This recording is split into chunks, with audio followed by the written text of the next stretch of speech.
In 2003, there were 7 men who could be described as the modern-day bangers.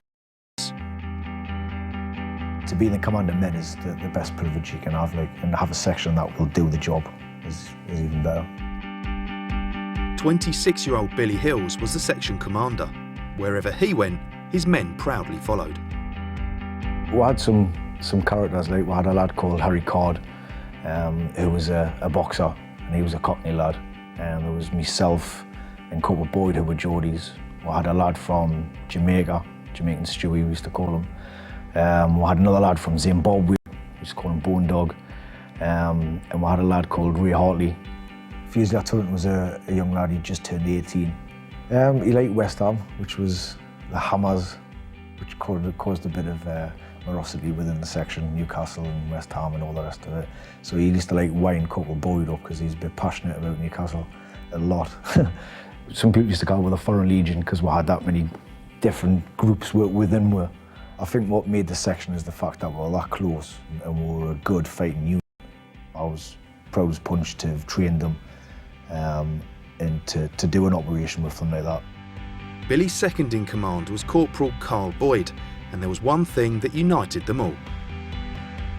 You've got to have trust from the minute you meet each other, otherwise if there's no trust, and you're not going to get far as a section, you're going to get no bond, and you're going to start deconflicting with each other. So from the minute we met each other, our trust was bang on. From first light to last light, that was it, we'd always be with each other. Stop.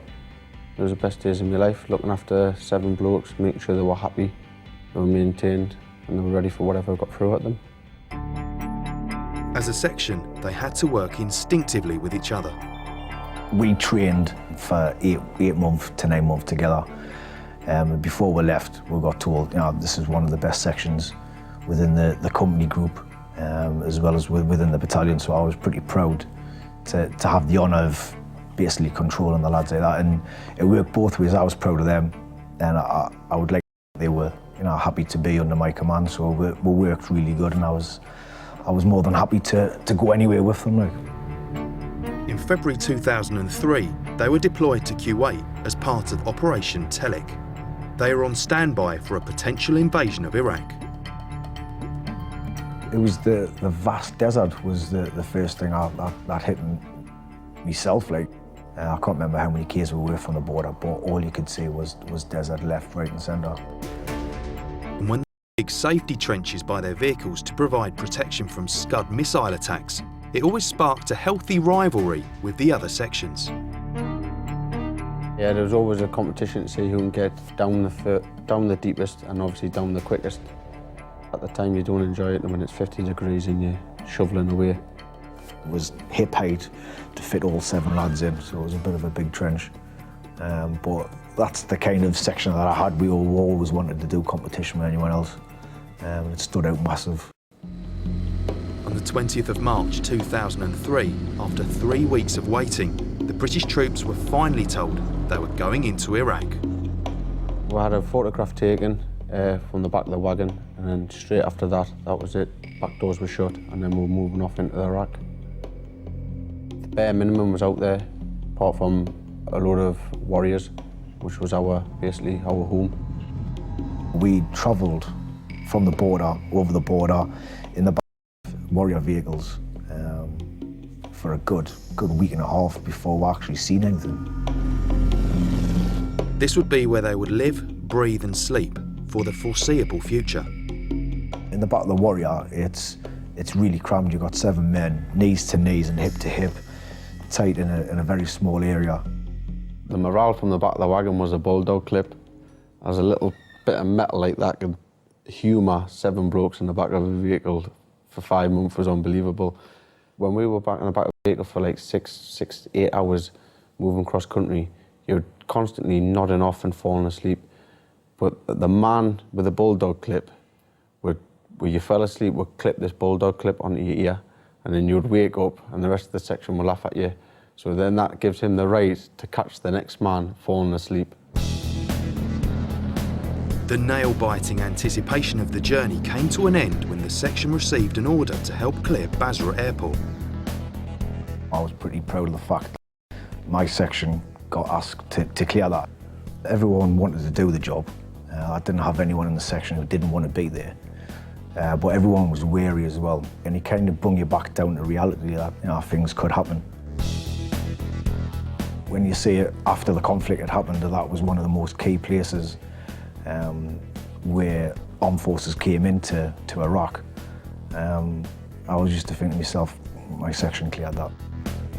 With the airport secured, there was no time to rest as the section was ordered to undertake an even bigger task to assist in clearing the city of Basra itself.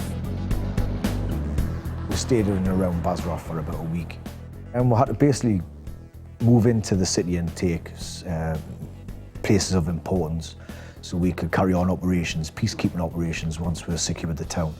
We had to keep the main frame of important buildings, power stations, schools, and main hotels. The palace was one of them, so we could either operate out of it or keep the town living. With their particular role in Basra complete, the focus was now on securing the naval port, which intelligence had warned was still highly dangerous. All them sort of naval bases were where they were occupying, and small pockets of enemy were seen within and around that naval base.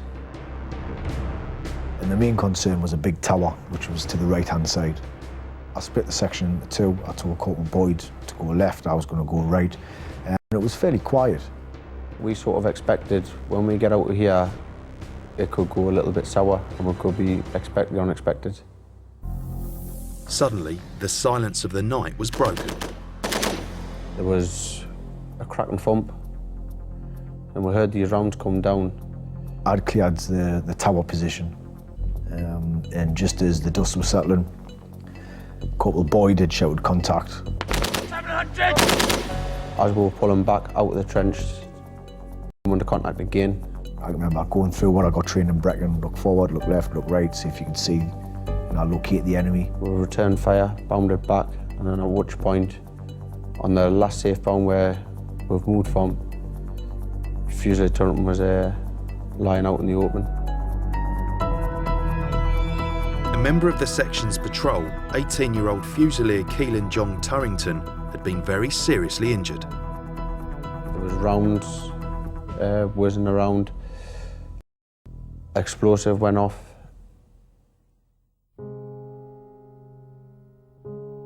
His fellow soldiers tried everything they possibly could before the medics arrived on the scene. I had to go back and get his rifle and his helmet, and then go back into the Warrior, where he sat opposite us. And